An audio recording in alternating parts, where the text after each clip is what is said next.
Hey, what's going on, everybody? It's Pino Rich back with round 10 of season 38. Heavy load. We are facing off with SSX. Should be a tough matchup. We are number 6 in bracket 1 of Masters, so ninth in the world. Trying to, maintain this top 10 and finish out with a top 10. It's a goal of mine.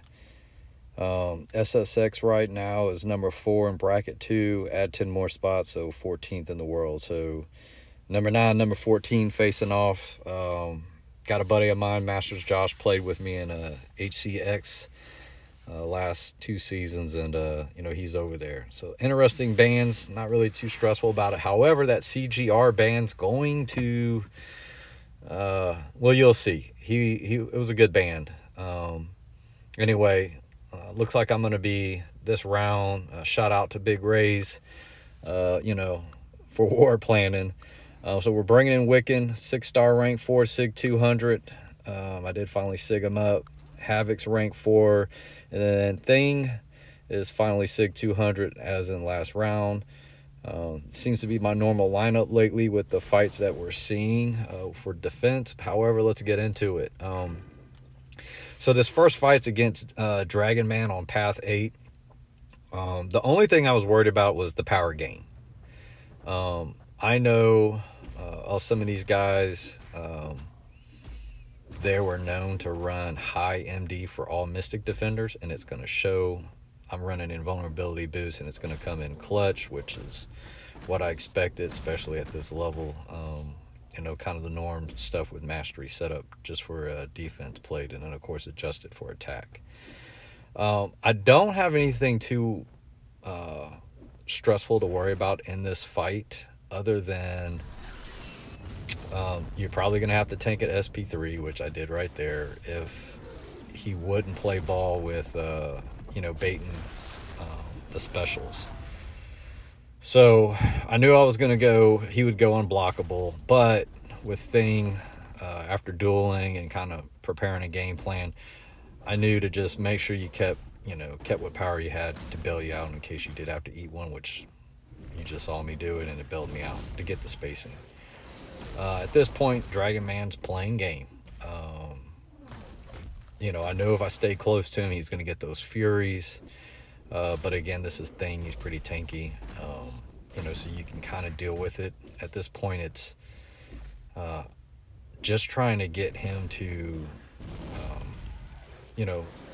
be able to trigger the specials. I just didn't want to eat too many of those SP3s, man. And at this point, the fight's in control. I've kind of got a rhythm down. I have a Dragon Man rank 3, MD at 4, so I was able to duel him quite a bit and feel a lot more comfortable when the lights turned on for us to go in for attack. As you can see here, I mean, that power, man, he was pretty steady throughout this whole fight with the power gain. I'm kind of waiting this, hey, let me get into a little bit further down the pipeline with his health bar because of Assassin, Mastery. And, this one's in the bag, man. Rolled him up like a burrito, threw him against the wall, and, dust off your shoulders, and we're going to keep on rolling through. Now, these next set of fights were... I've never taken Terrax on this particular node on the hazard shift. However, Thing counters the hazard shift with the shock bleed. He's armor break immune, so it made sense to use him here. However, the damage was a little underwhelming when I dueled. I don't have a 6-star Terrax, and so I went back and was dueling Terrax and went back, double checked his kit, and I topped off right there because of what I'm about to say. The energy damage from the rock field adds up pretty fast. I also noticed when I dueled him, as you can see, the backdraft intercept, which is pretty normal. I went for the 4-hit combos when I shortened it up to 3 a couple of times. Terax seemed like the AI he wouldn't dash in like he normally does, and then he would stand and he would actually intercept me. So I didn't like that. So that's why I didn't stay with the backdraft intercept method. I will do it for, I want to say, the first 3 iterations with 4 hit combos, and then, well, I guess I didn't do it there. But see how the rock field's still up. Usually, if I have Hercules, Kingpin, I just go and punish. But look at the damage that I'm taking, the energy damage from that rock field. Now, he's conduit, so I don't want to give him an ounce of health. The write-up was pretty easy. Hit him till he's dead. I was pretty confident that there's no way I'm going to die. I may lose some health and have to use some health pots. But again, this was an important round. I'm not taking any chances, you know. And naturally, I knew that my rock stacks would convert over, and I would get pretty high fury as the fight goes on, which pays off. And we're going to finish him off. And you see the health. I took some health damage, and I had to heal up. So shout out to my boy King there for placing the wags on there, so that way he wasn't gaining power from the conflictor. Now this fight here, I was so nervous about. I was originally supposed to use Havoc. I did not like that matchup, and I felt Thing was better because I'm using both of them a lot lately, but I was 10 times more comfortable with Thing in case things got out of hand. And even with that, this was still a hard ass fight. Ghost would have been way better, but based off the map and based off what we saw, hey, Call of Duty was there. So what I'm doing at this point is, there's a guy that taught me how to make sure to do an AI manipulation with Bishop. It works with any champ. And what I'm doing is medium, light, hold block. Then make him throw the heavy. Medium, light, hold block immediately. Well, I couldn't do it that time. Medium, light. And what I'm trying to do is make sure I maintain this so that I can push him to SP2. And then bait the SP2 and then dex it. This was a rank 4 SIG 200 Bishop. Now, as you can see right there, I was expecting 1 or 2 of these SP1s to slip through and then be prepared to dance my butt off. I did. I knew I had the SP3, so I was like, look, let's just go ahead and fire it off. We're going to get some damage. He's not conduit, so I don't have nothing to worry about there. But I needed to create space in that situation. And yeah, I took some incinerate damage, but it's not enough to kill me. And this is the last fight I've got to use Thing for. And we're going to go back to the same method and then try to build to an SP3 and let Assassin be close enough and then fire off if that's the way it goes down. And again, medium, light, hold block, make him fire that heavy so he doesn't fire the SP1. And this is working just how I had planned. Because Bishop is, what can I say? Bishop could have caused a lot of problems on this fight. And hey, I said I could do it, which I could. Not the most ideal attacker. But I knew I was skilled enough to do this fight. Last season, I eat this special, but again, his base kit is why I switched from Havoc to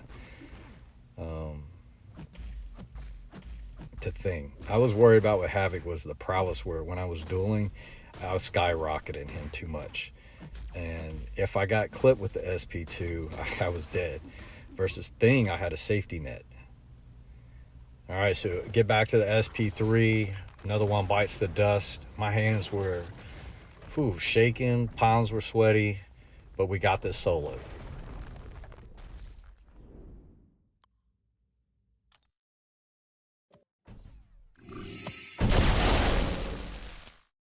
All right, so we got this Killmonger up. I can tell you this fight did not go as planned. I went back and forth with my planner on how to take this fight. You know, debate of PS1 or invulnerability boost. I will tell you now, it was really about getting to the SP3 as fast as possible. But watch the power gain happen so fast. And I wasn't expecting that. And I wasn't expecting the shocks to interact with Havoc the way they did. They're firing off debuffs. Plasma's going through the roof. He'll block. And then, of course, with debuffs, Killmonger's going to gain power. Now, here's what made this fight tough. Nerves of steel. You got to hit into the block to take off the armor stack. That didn't even become an issue the way this fight's rolling out. Because of the counter punches off of the SP1. Now, he comes in and he attacks me, and he throws that heavy immediately after the medium ended. I should have hit him with a combo immediately, and I would have took off the indestructible so that when this SP3 hit, he would have been dead right there. But it wasn't. That's why I slowed it down so you can go back and see it again. All right, so SP3, I don't have invulnerability boost on, but I have 33%. I'm like, oh man, dude, I'm dead for sure. I'm not, and there's a chance, but.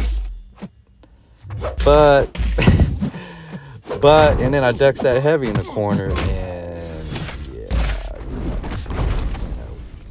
it was too much. I was pissed, but not pissed. So we go round 2, and I'm going to go back in and clean this up. Yeah, it was, I guess I should have taken in consideration the debuffs, coming off of those shocks, man. I mean, you guys saw it. He just started blowing up, man. Plasma dead, and I was like, oh my god. And then his power bar went through the roof. I was like, Jesus, what's going on? I did not imagine anything that happened in that fight the way it happened. It cost me a death, but it, you know, man, it is what it is, I guess. All right, so next up we got Cersei. You guys have seen me take Cersei many times.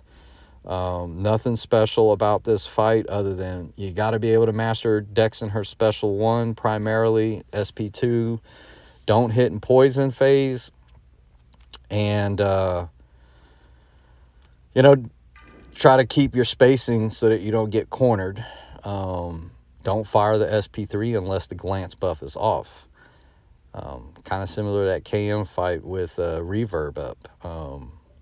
You know, but you'll see in this fight, everything goes as it should, minus this first SP1 she's fixing to throw. You know, and it's crazy. And, you know, probably 9 out of 10 times I dex this perfectly, and then here I am, boom, does the foot stomp, and I didn't dex on time. All right, so you see the health. This is a rank, you know, Havoc, I ranked for him to get a little bit more health pullback. You know, just in case for some of these mistakes. You know, he's at the SP3. I got to dex another one, successful. Glance is about to fall off. Boom. No hesitation. You know, even if the poison is up, because this is all projectile, you know, you're not going to make contact. It's safe to throw it. All right, now poison's up. And I'm like, okay, I didn't get as much power back as I would have liked. She's going to throw. I'm just kind of dancing. Okay, now we can start hitting again, get back to the SP3.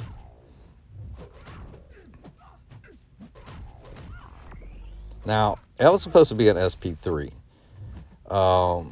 But I'm kind of glad it wasn't because the glance buff was still up. I thought I had an SP3 banked. As far as enough power, and then I thought I timed it right, and that was me making that mistake. So now I got to adjust and get back to the SP3.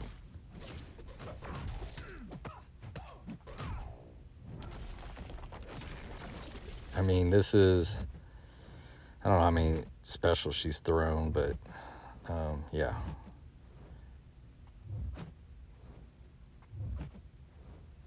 I'm just kind of waiting for this to get rid of, and the passive helps me. This SP3 gave me a lot of power back. I mean, a lot of power back. Look at that. I was like, yes, thank you. All right, one more SP3 and she's toast.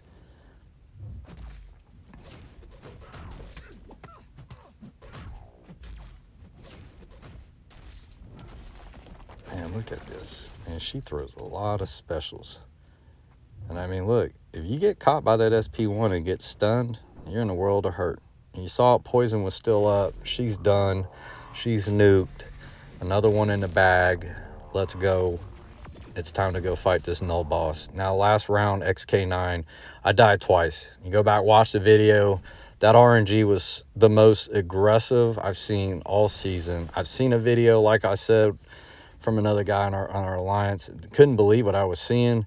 It was like, yeah, you know, hopefully that never ever happens to me. Then it happened last round, and then I made a mistake with the unstoppable. You know, the ability accuracy reduction on this node really came through. So I had all that in my head. But you're gonna see as it started, he was good. He let me get the resistance up, no issue, and I was able to get 2 right off the back, neutralize, incinerate. We're gonna slow down these SP2s since he's at SIG 200 and 50%. The shocks don't fall off, and enjoy the animations. But yeah, I was pumped to get this fight back. Glad Ray's, our war planner, allowed me to, you know, have faith in me. Like, look, it was one of those days. Yeah, you're going back in. Look at this. This is such a beauty. Look at those red numbers. You gotta love those red numbers. I mean, I had some crit action in there too. But look, the shocks. I mean, they're up. All right, so you see it. I mean, he was at, what, 80%? He's down in the 50s just from that SP2. I mean, there's a big health pull on this null. And at this point, you know, it's just the way you want to feel if you're using Wiccan against this guy. You know, I'm making sure I pay attention to the resistance up. You know, I'm also having to pay attention to his bar with the unstoppable if it pops up because of what happened the second time I fought Null last round against XK9. So I was extra prepared for this. Man, look at that, man. God, those animations are sick. You know, the energy resistance was up on this. So if it wasn't, it would have been on physical. It rotates back and forth. I mean, that would have been, he might have been dead, actually. I opt to go for the SP1. At this point, I'm just trying to just nuke this guy down because I know, look, I just want him out of there. But I've also got to kind of maintain because it wouldn't take much for this null to get out of hand. And boom, he's done. He's dead. What was that? I went, you know, 6 fights, 5-1 with 1 KO with that one. And I was, you know, I didn't understand that fight as much. So where we at, you see here, we did get the better of them in the BG. Had some unfortunate deaths this round. I thought we should have been way lower than what we did. They left up Rentra, a mistake on their part. And boom, we won. All right, deuces.